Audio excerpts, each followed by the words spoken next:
Hello everyone, welcome back to my channel. I am Sonalika और आज हम पढ़ने वाले हैं class 8 science chapter 1 that is crop production and management part 3।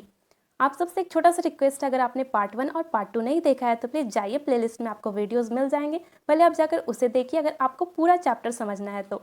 और अगर सिर्फ आप इरिगेशन टॉपिक समझना चाहते हैं तो ठीक है, आप बने रहिए मेरे साथ, मैं समझाती हूँ आपको इरिगेशन। इरिगेशन का मतलब होता है हिंदी में सिंचाई, मतलब हमारे पौधे हमारे प्लांट्स को पानी देना रेगुलर इंटरवल पे ताकि उनका ग्रोथ अच्छे से हो सके।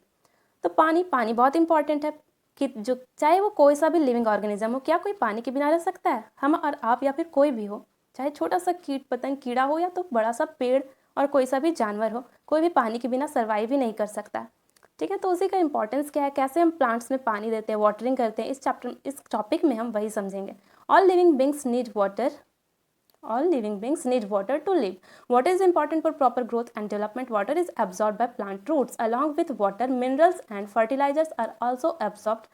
Plant contains nearly 90% water. So, जब भी हम अपने प्लांट्स को पानी देते हैं, वाटर देते हैं, तो उसके साथ और भी क्या होता है? मिनरल्स होता है ना? मिनरल्स होता है और फर्टिलाइज़र भी होता है, उसी पानी में घुला होता है। तो जब प्लांट्स के जो रूट होते हैं वो जब पानी अपने एब्जॉर्ब करते हैं, पूरे पार्ट में भेजते हैं, तो उसके साथ साथ मिनरल और फर्टिलाइज़र भी एब्जॉर्ब करते हैं, उसे भी पूरे पार्ट में भेजते हैं। तो प्लांट में और 90% पानी होता है। कितना होता है? 90% पानी होता है प्लांट्स में। एक मिनट मैं अंडरलाइन कर देती हूँ, यहाँ देखो 90% पानी वाटर पाया जाता है प्लांट्स में। ठीक है, ओके। अब देखो, water is essential because germination of seed does not take place under dry condition. Nutrients dissolve in water are transported to each part of the plant. तो बोल रहा है कि क्या होता है कि वाटर बहुत जरूरी होता है जर्मिनेशन ऑफ सीड्स के लिए। जर्मिनेशन ऑफ सीड मतलब एक सीड का बड़े से प्लांट में, यंग प्लांट में ग्रो करना, बीज का जो पूरा प्रोसेस होता है, तो जर्मिनेशन कहलाता है। तो ड्राई कंडीशन में बिना पानी का कभी भी जर्मिनेशन होगा ही नहीं, कभी भी सीड्स का ग्रोथ होगा ही नहीं। तो और पानी में और क्या होता है? अदर न्यूट्रिएंट्स भी उसी में डिजॉल्व होते हैं, जो कि जब प्लांट्स अपने रूट से पानी एब्जॉर्ब करते हैं, साथ में दूसरे न्यूट्रिएंट को भी एब्जॉर्ब करके डिफरेंट पार्ट तक उसे पहुंचा देते हैं। ठीक है, और वाटर ऑल्सो प्रोटेक्ट करता है क्रॉप को फ्रॉम बोथ, किस चीज़ से? तो फ्रोस्ट से एंड हॉट एयर करंट से। ठंड के दिन में क्या होता है? ओस आता है, पाला पड़ता है, तो उसे फ्रॉस्ट बोलते हैं, तो उससे भी बचाता है पानी क्रॉप को। और गर्मी के दिन में जब गरम गरम हवा लू चलता है तो उससे भी बचाता है प्लांट्स को। कौन? वाटर। ठीक है, to maintain the moisture of soil for healthy crop growth field have to be water regularly. हमें मॉइस्चर जो होता है फील्ड का, मिट्टी का, उसे मेंटेन करके बनाए रखना होता है, क्योंकि अगर मिट्टी सूख गया तो क्या प्लांट ग्रो करेगा? नहीं करेगा। तो इसीलिए हमें रेगुलर इंटरवल पे पानी देना होता है अपने प्लांट्स को। सप्लाई ऑफ वाटर, सो यहाँ देखो, यहाँ इरिगेशन का डेफिनेशन दिया, the supply of water to crop at regular interval is called irrigation. यहाँ पे देखो इरिगेशन का डेफिनेशन दिया हुआ है ना, तो इरिगेशन का डेफिनेशन पूरा यहाँ पे दिया है इस लाइन में। The time and frequency of irrigation varies from crop to crop, soil to soil and season to season. और यही जो इरिगेशन फ्रीक्वेंसी होता है, इरिगेशन का मतलब पानी देने का जो फ्रीक्वेंसी है वो अलग अलग क्रॉप का अलग अलग होता है, अलग अलग सॉइल के लिए अलग अलग होता है और सीजन के लिए भी अलग अलग होता है। ठीक है, जैसे कि समर में क्या होता है? पानी बहुत ज़्यादा इवेपोरेट होता है, तो उसके कारण जो है मिट्टी में ज़्यादा समय तक पानी रह नहीं पाता है, वो वॉस्प के वेपर के फॉर्म में ऊपर चला जाता है। ठीक है, ऊपर चला जाता है किस फॉर्म में? वॉस्प के फॉर्म में। तो उस समय क्या होता है कि गर्मी के सीजन में पानी ज़्यादा देना पड़ता है, वाटरिंग ज़्यादा करना पड़ता है एज़ कम्पेयर टू ठंड और रेनी सीजन। रेनी सीजन तो खुद बारिश होता है, तो उस समय तो ज़्यादा पानी का रिक्वायरमेंट बाहर से होता नहीं है। अब तुम लोग सोचोगे कि पानी कैसे ऊपर चला जाता है वेपर के फॉर्म में, तो देखो मैं यहाँ पे बता देती हूँ तुम लोग को, थोड़ा सा इस जगह बताती हूँ। मान लो कि यहाँ पे सन है। ठीक है, यहाँ पे सॉरी यस, यहाँ पे क्या है? यहाँ पे सन है और नीचे यहाँ पे हमारा प्लांट्स है। ठीक है, यहाँ पे हमारा प्लांट्स है जो ग्रो किया हुआ है, और यहाँ पे मिट्टी है। तो मिट्टी में हम पानी डालते हैं इस जगह पे, तो क्या होता है ना, कुछ जितना पानी एब्जॉर्ब करना होता है अपने रूट के थ्रू प्लांट एब्जॉर्ब कर लेते हैं, बाकी सारा क्या होता है? बाकी सारा पानी जो है वेपर के फॉर्म में ऊपर चला जाता है, और जो पानी एक्स्ट्रा और मिट्टी में रहता है वो और नीचे डीपर लेयर में चला जाता है सॉइल के। तो जो नीचे डीपर लेयर में जाना है पानी का, इसे हम क्या कहते हैं? इस प्रोसेस को परकोलेशन कहते हैं। ठीक है, परकोलेशन कहते हैं। और जो ऊपर जाता है उसे तो पता ही है, क्या बोलते हैं? इवेपोरेशन बोलते हैं। ठीक है,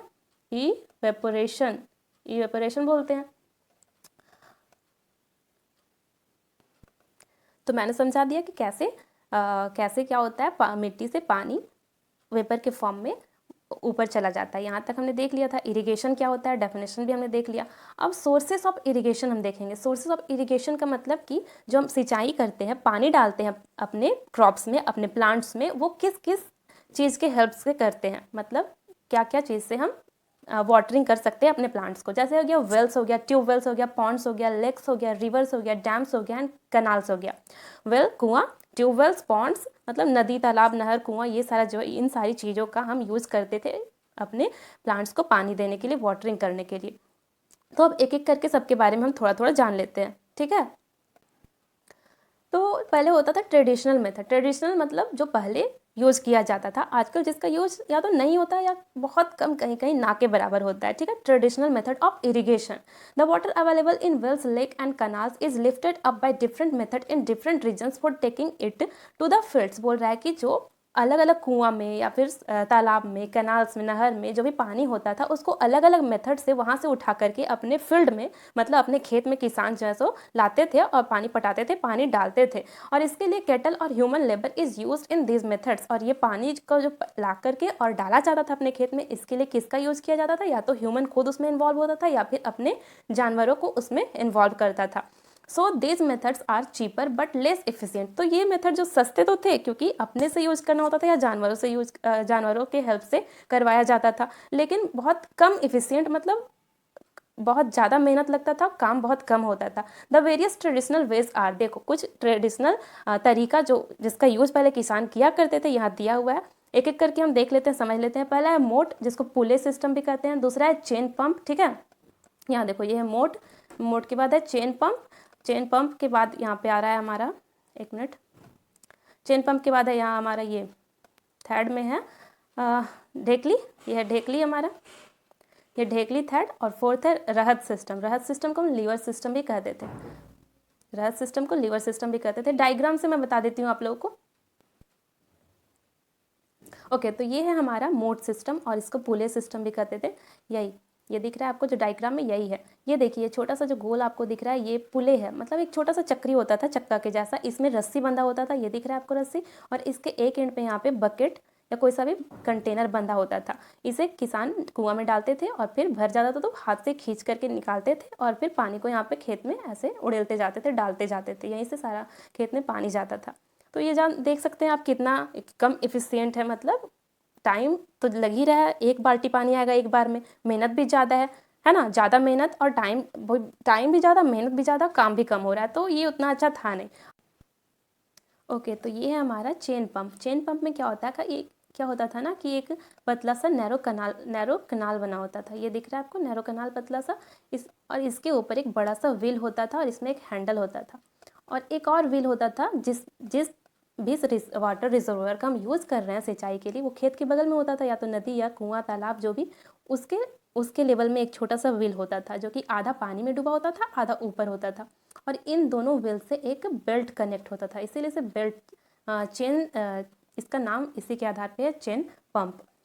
और इस बेल्ट में हमें छोटे छोटे कंटेनर या बाल्टी बांध देते थे। तो जब भी हम यहाँ पे एक हैंडल होता था, कोई आदमी इसे घुमाता था, जब घुमाता था तो ये घूमते ऐसे घूमता था और यहाँ पे छोटा वाला व्हील जो है तो पानी से कनेक्टेड था, तो इसमें जाता था, पानी भरता था, नदी का पानी या तालाब का पानी भरते हुए, और बकेट जब आता था यहाँ पे इस कनाल में डालते जाता था, पानी इस कनाल में डालते जाता था, फिर जाता था, डालते जाता था। तो इस तरह से क्या होता था, इस कनाल का जो पानी था वो डायरेक्ट कनाल जो है वो खेत से जुड़ा हुआ था, तो यहाँ से पानी फिर खेतों में चला जाता था।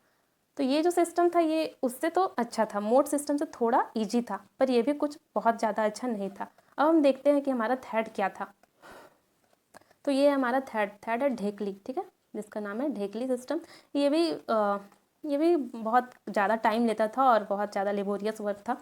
तो देख सकते हैं इसमें क्या है, एक कुआं रहता था और एक वाई शेप का लकड़ा टाइप से यहाँ पे रखा होता था मोटा सा, उस पर एक डंडा बंधा होता था, ऐसे करके डंडा गया है ना, तो क्या होता था, फिर से ये देखो ये डंडा गया है, तो ये सीसॉ झूला जो होता है हम झूलते हैं, जिधर का पल्ला ज़्यादा भारी होता है वो नीचे होता है, जिधर हल्का होता है वो ऊपर, सेम वैसे ही काम करता है ये। जब भी ये यहाँ पे बाल्टी पहले खाली होता था, एक एंड पे बाल्टी और दूसरे एंड को पत्थर से वेट के साथ बांध दिया जाता था। तो जब ये बाल्टी नीचे जाता था, नहीं, जब इधर से पत्थर से बांधा जाता था तो ये नीचे और ये ऊपर, फिर क्या किया जाता था, इस पत्थर को छोड़ दिया जाता था, ये ऊपर और ये नीचे। तो ये जब नीचे जाता था फिर इसे पकड़ के नीचे लाके बांध दिया जाता था। तो ये पानी जब वेट इसका भरता था कुआं में जाने के बाद ऊपर आता था, फिर पानी इससे निकाल करके और खेत में डाला जाता था। तो ये बहुत ज़्यादा मेहनत वाला काम था, ये भी कुछ अच्छा था नहीं। तो ये सब ट्रेडिशनल मेथड्स है। अब हम लास्ट देख लेते हैं, लास्ट क्या था। तो ये लास्ट मेथड ट्रेडिशनल का जो आपके बुक में दिया हुआ है वो है रहत सिस्टम। ठीक है, तो रहत सिस्टम में क्या था कि इसमें भी एक व्हील होता था। देखो यहाँ पे दिख रहा है, एक व्हील दिख रहा है, एक व्हील होता था जिससे बहुत सारे कंटेनर या बकेट बंधे होते थे। और यहाँ ये एक और व्हील से ऐसे जुड़ा होता था और कि दोनों आपस में साथ में घूमते थे। और यहाँ पे एक डंडे से बैल बंधा होता था उसके पीठ पे, और जब ये बैल ऐसे गोल गोल घूमता था तो ये व्हील भी साथ में घूमता था। और यहाँ पे कोई सा पानी का रिजर्वायर होता था, तालाब, नदी, कुआं, कुछ भी, तो उसमें से होते हुए घूमता था, उसी में ऐसे घूमते जाता था, वहाँ पे पानी होता था। तो जब घूमता था तो पानी भरते जाता था बकेट में, और फिर बकेट से पानी को निकाल दिया जाता था और उसे इरिगेशन के लिए यूज किया जाता था। तो हमने चारों सिस्टम देख लिया। तो हमने चारों सिस्टम देख लिया। कौन कौन सा सिस्टम देखा हमने? पहला हमने देखा मोट सिस्टम, जिसको पुले सिस्टम भी कहते थे। सेकेंड हमने देखा चेन पंप सिस्टम। थर्ड हमने देखा ढेकली। और फोर्थ हमने देखा रहस्य सिस्टम, जिसे लीवर सिस्टम भी कहते हैं। अब ऐसा होता है कि पंप्स, अब और क्या यूज होता है इन सब के अलावा? Pumps are commonly use for lifting water को ज़मीन के अंदर से निकालने के लिए। मोटर पंप, बोरवेल, ये सब आज करवाते हैं ना, बोरिंग वगैरह। जो भाई पंप सिस्टम कॉमनली यूज होता है वाटर को लिफ्ट करने के लिए, और ये फ्यूल से ड्रिवन होता है, मतलब फ्यूल का यूज़ होता है इसे चलाने के लिए। और फ्यूल में क्या क्या हो सकता है? डीजल हो सकता है, बायोगैस हो सकता है, इलेक्ट्रिसिटी हो सकता है, सोलर एनर्जी। आजकल सोलर एनर्जी तो बहुत अच्छा है, जिसमें ना तो पॉल्यूशन होता है और सन का एनर्जी का अच्छा खासा हम यूज़ कर लेते हैं, तो इसका यूज होता है। ठीक है, पंप को चलाने में। ओके, तो हमने ट्रेडिशनल मेथड देख लिया चारों। अब हम देखेंगे मॉडर्न मेथड। क्या क्या मॉडर्न मेथड है इरिगेशन करने का? तो modern method of irrigation help us to use water economically. ठीक है, द मेन मेथड यूज, मतलब मॉडर्न मेथड ऐसा है जिसमें कि समय कम लगता है, आदमी कम लगता है, और काम बहुत अच्छे और ज़्यादा लेवल पे हो जाता है। The main method use are as follows. तो पहला है हमारा स्प्रिंकलर सिस्टम, दूसरा है हमारा ड्रिप सिस्टम। क्या क्या है? पहला है हमारा स्प्रिंकलर सिस्टम, सेकंड है हमारा ड्रिप सिस्टम। तो फर्स्ट हम लोग सबसे पहले देख लेते हैं स्प्रिंकलर सिस्टम क्या होता है। ओके, तो स्प्रिंकलर सिस्टम मैं समझा देती हूँ एक बार आप लोग को, 1 मिनट। यहाँ पे, हाँ, यहाँ समझा देती हूँ। ये देखो, यहाँ पे ना, देखो यहाँ पे ऐसा होता है स्प्रिंकलर सिस्टम। मान लो ये एक मेन पाइपलाइन होता है, मेन पाइपलाइन मतलब मेन पाइप। ठीक है, और इसी मेन पाइपलाइन से पतली पतली ढेर सारी पाइपलाइंस निकली होती है। ये देखो ऐसे करके ढेर सारी पतली पतली पाइपलाइंस निकली होती है। और ये हर पाइपलाइन, जो पतली वाली पाइपलाइन, हर में एक रोटेटिंग नोजल लगा होता है। ठीक है, घूमने वाला नल लगा होता है, ऐसे ऐसे करके। ये जो नल है ना, घूम घूम कर पूरे खेत में पानी पटाता है। मतलब अपने अपने ही जगह पे ऐसे गोल गोल घूमते हुए, जैसे ऐसे नल है ना, ये नल है, तो ये घूमते रहेगा, पूरा घूमते रहेगा, पानी ऐसे ऐसे ऐसे ऐसे हर डायरेक्शन में जाएगा पानी, है ना। तो जैसे ही हम मेन पाइपलाइन का स्विच ऑन करेंगे तो पानी प्रेशर के साथ जाएगा, है ना। पानी यहाँ से प्रेशर के साथ जाएगा और हर तरफ डिस्ट्रीब्यूट हो जाएगा, जो पतली पतली लाइनें हैं सब में। और वहाँ से फिर रोटेटिंग नोजल के थ्रू रोटेट होते हुए पानी इक्वली सारे प्लांट्स तक पहुंच जाएगा। तो इससे कितना अच्छा है, टाइम भी कम लग रहा है, लेबर भी कुछ नहीं, एक आदमी का काम है, बस स्विच ऑन कर देगा, सारा पूरे खेत में पानी पट जाएगा। और पानी का वेस्टेज भी नहीं होगा, रेगुलर इंटरवल और प्रॉपर पानी प्लांट को मिल जाएगा। तो ये मेथड तो बहुत अच्छा है, जो कि मॉडर्न मेथड है। आजकल इसका यूज़ होता है, बहुत बहुत हर जगह यूज होता है इसका। ठीक है, देखिए आपके बुक में भी वही लिखा है कि this system is more useful on the uneven land. Uneven मतलब वैसा लैंड जो कि इक्वल नहीं है, अनइवन है उबड़ खाबड़ टाइप वाला जो लैंड है, where sufficient water is not available. The perpendicular pipe, बोले ना परपेंडिकुलर होता है, एक मेन पाइपलाइन उसी से सारा निकला होता है, perpendicular pipe having a rotating nozzle on top are joint to the main pipeline at regular intervals. When water is allowed to flow through the main pipe under pressure with the help of the pump, it escapes from the rotating nozzle, it gets sprinkle on the crop as if it is raining।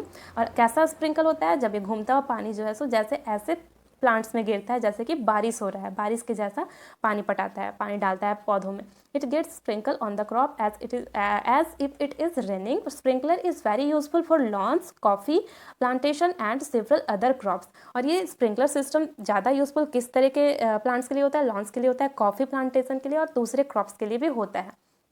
क्योंकि उनमें बहुत ज़्यादा पानी का requirement नहीं होता है, पर होता है। सेकंड है हमारा ड्रिप सिस्टम। तो इसे भी हम 1 मिनट फ़ोटो दिखा देती हूँ। अब मैं तो सब समझा ही चुकी हूँ, लेकिन एक बार देख लो मेरा यहाँ पे बुक वाला फ़ोटो। तो स्प्रिंकलर सिस्टम का फ़ोटो यहाँ पे दिया हुआ है। ये देखो, ये कुआँ है, कुआँ में ही मोटर के थ्रू पाइप कनेक्टेड है, मेन पाइप। देखो ये जो है हमारा, ये मेन पाइप हो गया, ये मोटर हो गया, ये मेन पाइप है।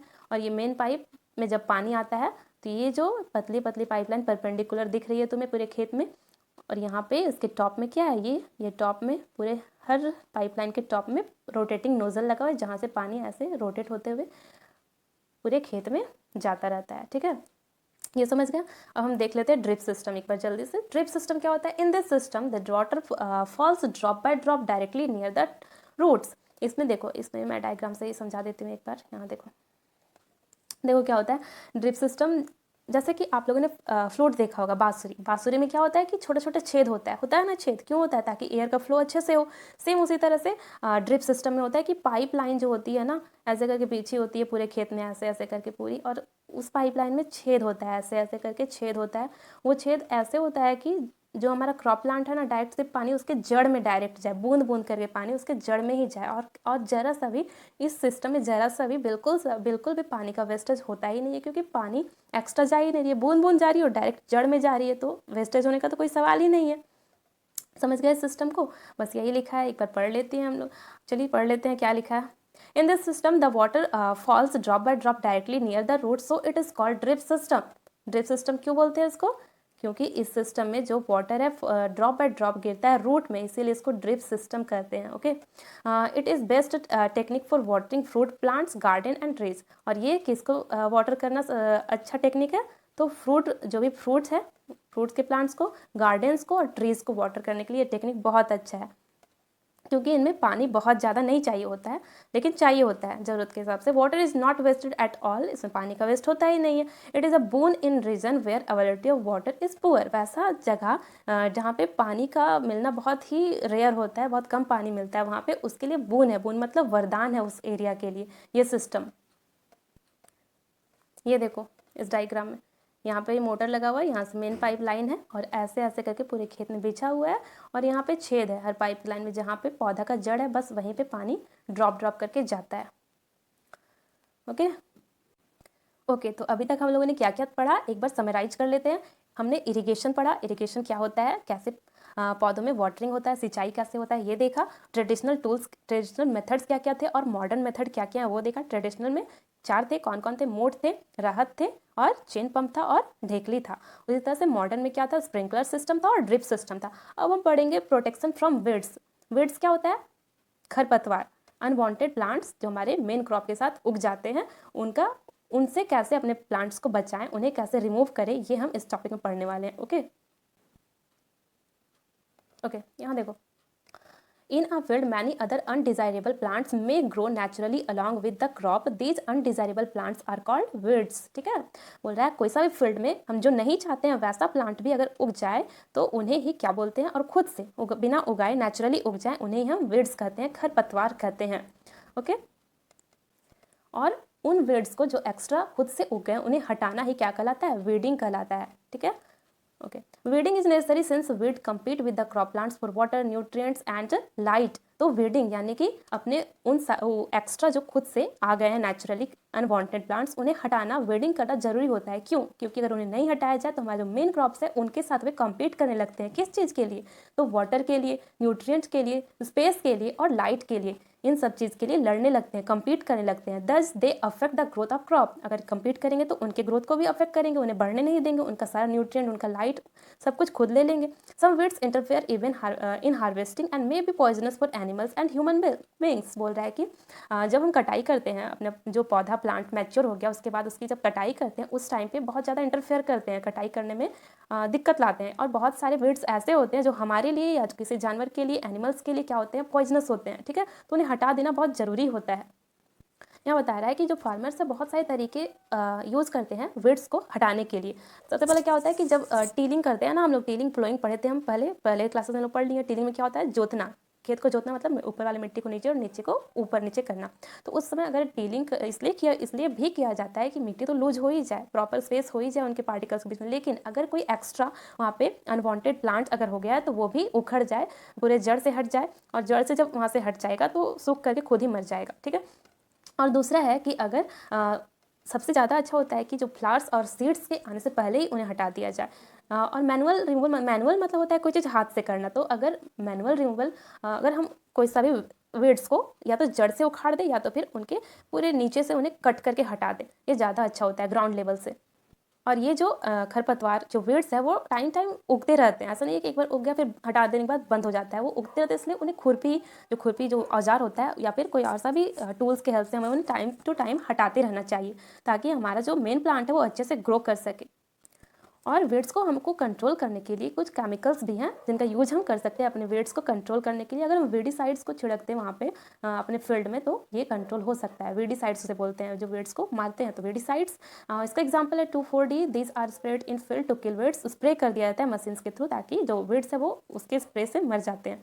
दे do not damage the crops, लेकिन मेन क्रॉप को डैमेज नहीं कर सकते, बस जो एक्स्ट्रा क्रॉप है, एक्स्ट्रा अनवांटेड है, उसे ही डिस्ट्रॉय करते हैं। The weedicides are dilute with water to the extent required and spread in the field with a sprayer. ये वीडीसाइड जो है डायरेक्ट नहीं स्प्रे किया जाता है, इसे वाटर में मिक्स करके और फिर खेत में किसान जो है स्प्रे कर देते हैं, ताकि जो वीड्स है वो मर जाए वहीं पे। As already mentioned, the weedicides are sprayed during the vegetative growth of weeds before flowering and seed formation। तो हमने पहले ही पढ़ा कि हमको वीड्स में weedicides जो भी केमिकल छिड़काव कर रहे हैं वो कब करना चाहिए, जब वीड्स में जो खरपतवार एक्स्ट्रा है उनमें फ्लावर और सीड का फॉर्मेशन नहीं हो, उनके फ्लावर्स और सीड्स के फॉर्मेशन होने से पहले ही उसे स्प्रे कर देना चाहिए, उसे मार देना चाहिए। और ये जो स्प्रे होता है केमिकल्स होता है, तो ये तो वीड्स के लिए तो ठीक है, उनको मार देते हैं, लेकिन हमारे लिए या फिर किसी जानवर के लिए डेंजरस होते हैं। इसलिए जब भी इसका छिड़काव करना होता है तो किसान को अपना नाक और मुंह प्रॉपर किसी कपड़े से या मास्क के थ्रू ढक लेना चाहिए। आजकल तो मास्क से आप लोग सब अवेयर हो, मास्क क्या होता है, कोरोना में सबको पता ही है। तो मास्क पहन के अगर करें तो उनका वो सांस के थ्रू या मुँह के थ्रू अंदर नहीं जाएगा, वो इनहेल नहीं करेंगे, जिससे वो उनके हेल्थ पे कोई सा भी बुरा इफेक्ट नहीं होगा। ओके, और देखो यहाँ पे फोटो दिखा देती हूँ तुम लोग को। ये देखो, ये किसान है जो मास्क लगाया हुआ है और ये केमिकल जो होता है वीडीसाइड उससे स्प्रे कर रहा है खेत में, ताकि उससे सारा वीड्स जो है वो डिस्ट्रॉय हो जाए, खत्म हो जाए, मर जाए। तो हमने क्या क्या देखा, कैसे कंट्रोल होता है वीड्स का ग्रोथ। पहला तो हम केमिकल का छिड़काव करके स्प्रे करके उसे हटा सकते हैं। दूसरा अपरूटिंग, मतलब उसे जड़ से ही उखाड़ करके बीच बीच में खुरपी के थ्रू या तो फिर उसे ज़मीन के लेवल से काट करके। ओके, तो ये था हमारा जो वीड्स होते हैं उन्हें रिमूव करने का तरीका। तो ये टॉपिक हो गया हमारा। अब हम देखते हैं हार्वेस्टिंग। अब क्रॉप जब पूरी तरीके से बन के पक के तैयार हो जाता है, मैच्योर हो जाता है, तो उसे कटाई करना भी ज़रूरी होता है। वो भी अच्छे से करना उतना ही इंपॉर्टेंट है जितना कि हमने पहले के प्रोसेसेस में किया। सो हम यहाँ पे देख लेते हैं इसका डेफिनेशन थोड़ा सा। Harvesting of a crop is an important task. Harvesting भी एक इंपॉर्टेंट टास्क होता है, क्योंकि सब कुछ तैयार हो गया, बस उसे काटना है, तो वो भी तो बहुत अच्छे से करना होगा ना।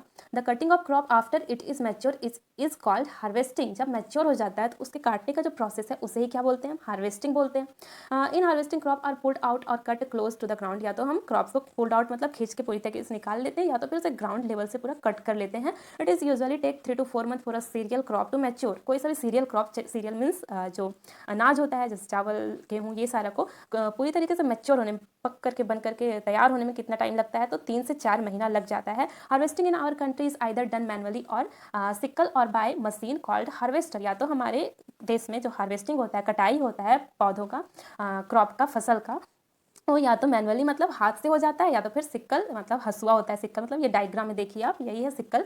या तो फिर मशीन से होता है, जिसको हार्वेस्टर बोलते हैं। क्रॉप को काटने वाला मशीन, हार्वेस्ट करने वाला मशीन को हार्वेस्टर कहते हैं। In the harvest crop the grain seeds need to be separated. और जो हार्वेस्ट होने के बाद जो क्रॉप मिलता है, तो जो क्रॉप मिलता है उसका जो दाना होता है, तो ग्रेन सीड्स को सेपरेट करना भी ज़रूरी होता है, ठीक है।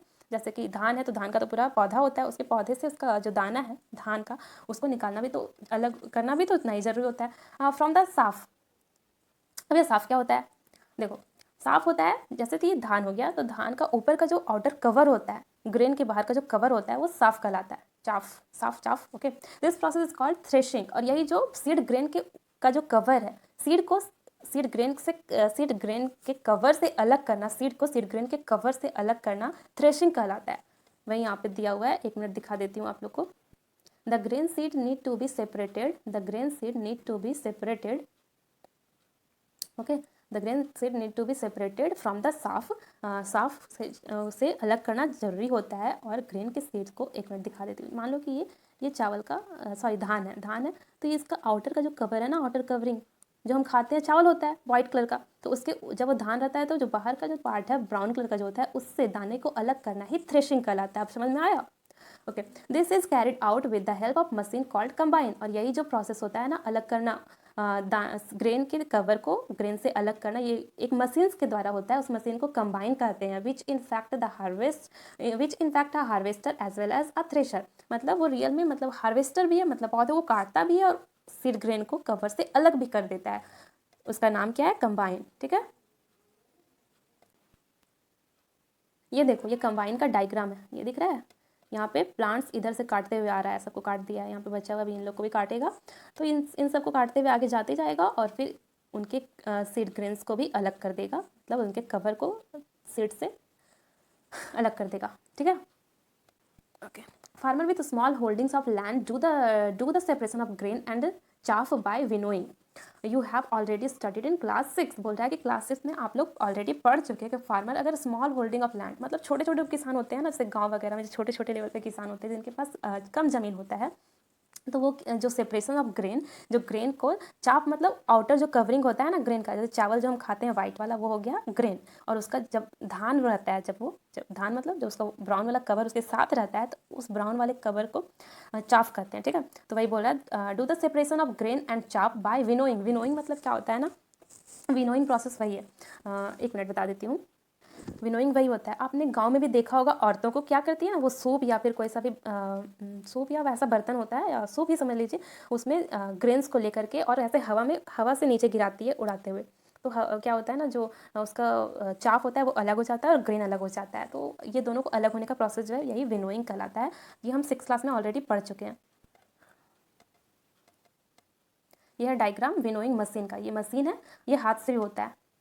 यहाँ पे मशीन दिया हुआ, ये मशीन है, इसमें डालते जाते हैं, ऐसे करके यहाँ से अलग होते जाता है, चाफ और ग्रेन दोनों अलग होते जाता है। ठीक है, यहाँ पे देखो, अब हम लोग देखते हैं, तो हम लोगों ने हार्वेस्टिंग पढ़ लिया। हार्वेस्टिंग कैसे होता है, हार्वेस्टिंग के बाद क्या क्या होता है, विनोइंग होता है, थ्रेशिंग होता है, कैसे ग्रेन से यानी कि ग्रेन से चाफ को अलग किया जाता है, किस प्रोसेस के द्वारा, किस मशीन के द्वारा, ये सब देख लिया। अब सब कुछ तो हो गया, अब हम क्या देखेंगे, अब हम देखेंगे स्टोरेज। ठीक है, क्योंकि कटाई हो गया, उसके बाद तो स्टोरेज, कटाई के बाद तो स्टोरेज इंपॉर्टेंट है। तो ये कैसे होता है और इसमें क्या क्या प्रॉब्लम्स आते हैं, ये हम देखेंगे। ठीक है, बिफोर हार्वेस्टिंग मतलब सॉरी बिफोर स्टोरेज, हम थोड़ा सा कुछ दिया हुआ है आपके बुक में, उसको देख लेते हैं। हार्वेस्ट फेस्टिवल इंडिया में पता ही है हमारा कितना सारा त्योहारों का देश है। कभी होली, दिवाली, दशहरा, ईद, बकरीद सब होते रहता है ना।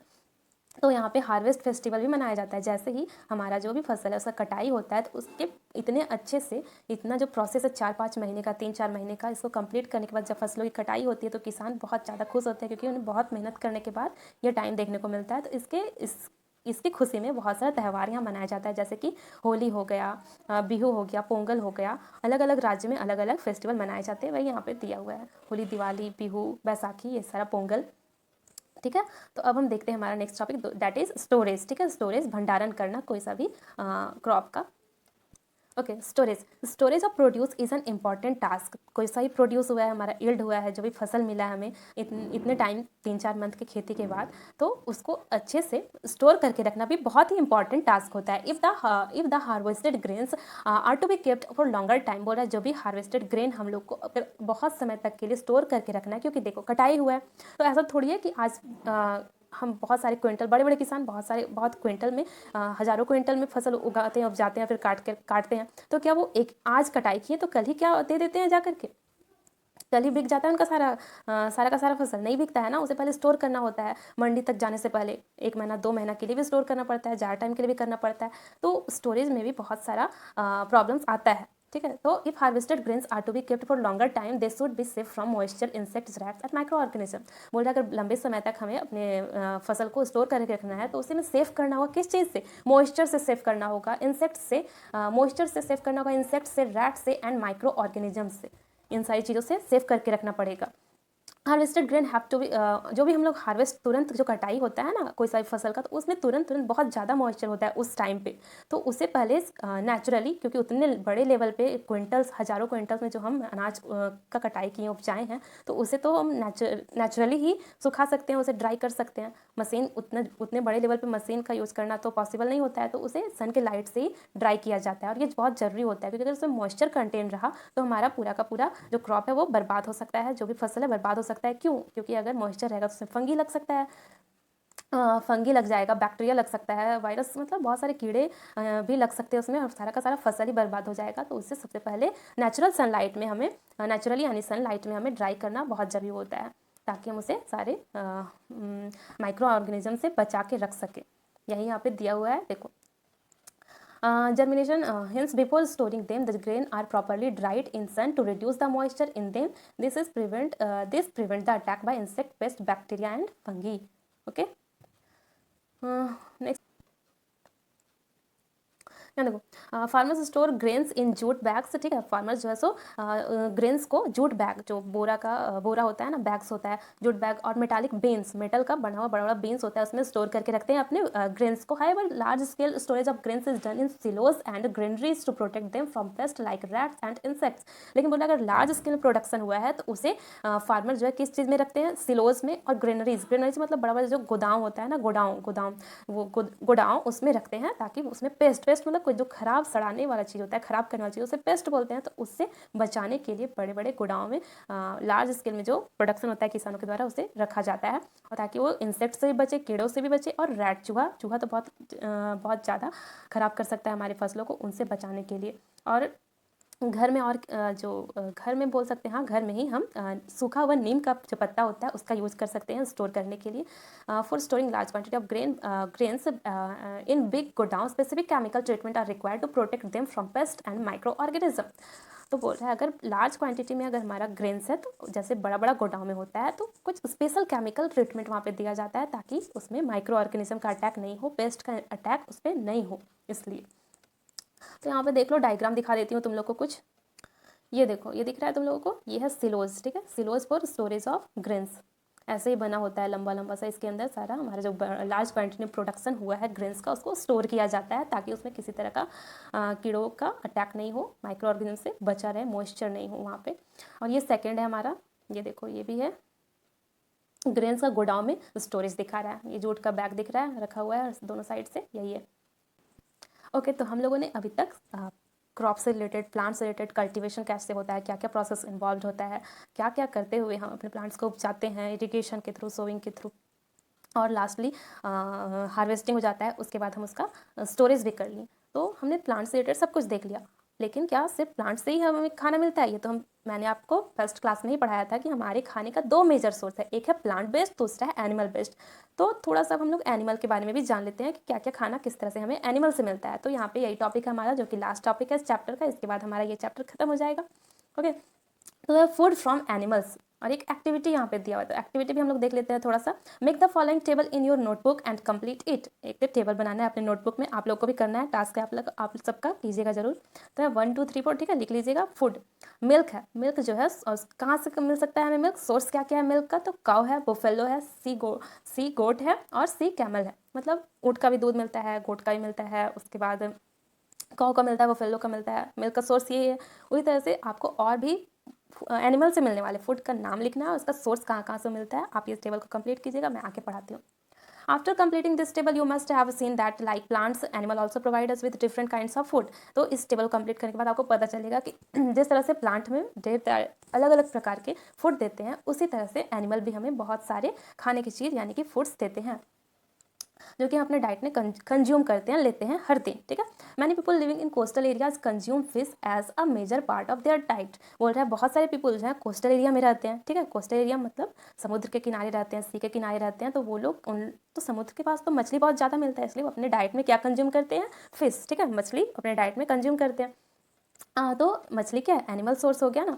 In the previous classes you have learn about the food that we obtain from plant. Previous class में हमने क्या देखा कि हमने उन सारे फूड के बारे में पढ़ा जो हम प्लांट से ऑब्टेन करते हैं, प्लांट से लेते हैं। We have just seen that the process of crop production involve a number, बोल रहा है यहाँ पे, we have just seen that the process of crop production involve a number of steps like selection of seed, sowing, preparation of soil, उसके बाद irrigation, है ना। Irrigation के बाद क्या होता है हमारा, इरिगेशन करते हैं हम, फिर सिंचाई, कटाई, स्टोरेज, सारा कुछ इन्वॉल्व होता है इसमें। Similarly animals Rudyard at home और इन फार्म्स, बोल रहा है इसी तरह से हम एनिमल्स को रियर करना मतलब होता है पालना। यहाँ पे है ना रियर, तो रियर का मतलब होता है पालना। बहुत सारे एनिमल्स को बहुत लोग पालते हैं, जैसे कोई कुत्ता को पालता है, कोई बिल्ली को पालता है, कोई गाय को पालता है, कोई बकरी को। इस तरह से बहुत सारे लोग अपने घर में रियर करते हैं यानी पालते हैं। या तो फिर फार्म से मतलब बड़े लेवल में एनिमल्स को पालना, उन्हें शेल्टर प्रोवाइड करना, फूड प्रोवाइड करना, तो इसे ही बोलते हैं एनिमल्स को पालना। तो have to be provided with proper food shelter, तो उन्हें प्रॉपर खाना दिया जाता है, रहने के लिए जगह दिया जाता है, और उनका केयर भी किया जाता है ना। तो when this is done on a large scale it is called animal husbandry. तो इस प्रोसेस को जब एक लार्ज स्केल पे किया जाता है तो इसे ही क्या बोलते हैं, एनिमल हस्बेंड्री बोलते हैं। एनिमल हस्बेंड्री क्या होता है समझ में आया। एनिमल हस्बेंड्री होता है कि एनिमल्स का यूज़ करके उन्हें पाल करके या तो अपने घर में या फार्म में, और उनसे जो भी प्रोडक्ट मिलता है, जैसे कि क्या क्या मिलता है हमें, हम मछली खाते हैं, अंडा खाते हैं, डेयरी प्रोडक्ट, जितना भी दूध का प्रोडक्ट होता है, दूध खुद भी, ये सारा चीज़ मिलता है। तो इस प्रोसेस को, पूरे प्रोसेस को क्या बोलते हैं, एनिमल हस्बेंड्री बोलते हैं। सो स्टूडेंट्स, तो आज का चैप्टर हमारा इस क्लास में ख़त्म हो रहा है, that is crop production and management का। हमने पूरा चैप्टर कंप्लीट कर लिया बिल्कुल अच्छे से, है ना। तो कैसा लगा आप लोग को पढ़ने में मेरे साथ, बताइएगा ज़रूर कमेंट में। अगर कोई सा भी टॉपिक में कहीं से भी आप लोग को कोई सा प्रॉब्लम होगा तो प्लीज़ कमेंट में ज़रूर पूछिएगा, मैं कोशिश करूँगी उसका रिप्लाई करने का।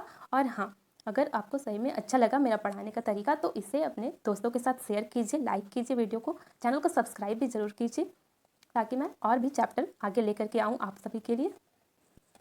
और चैप्टर खत्म होने के बाद मैं कोशिश करूँगी इससे रिलेटेड जितना भी इंपॉर्टेंट क्वेश्चंस बनता है वो मैं एक दिन बता दूँ, ठीक है। नेक्स्ट हमारा यही रहेगा, इससे रिलेटेड क्वेश्चंस मैं लेकर के आऊँगी और आप लोग को पढ़ा दूँगी, ठीक है। तो ठीक है, बने रहिए मेरे साथ आगे के क्लासेस में। मैं नेक्स्ट वीडियो में अगला चैप्टर, पहले तो क्वेश्चन आंसर लाऊँगी जो इंपॉर्टेंट होगा इस चैप्टर का, बाकी आगे देखते हैं क्या क्या होता है। तो अगर वीडियो अच्छा लगे तो लाइक कीजिए। Thanks for watching, thank you.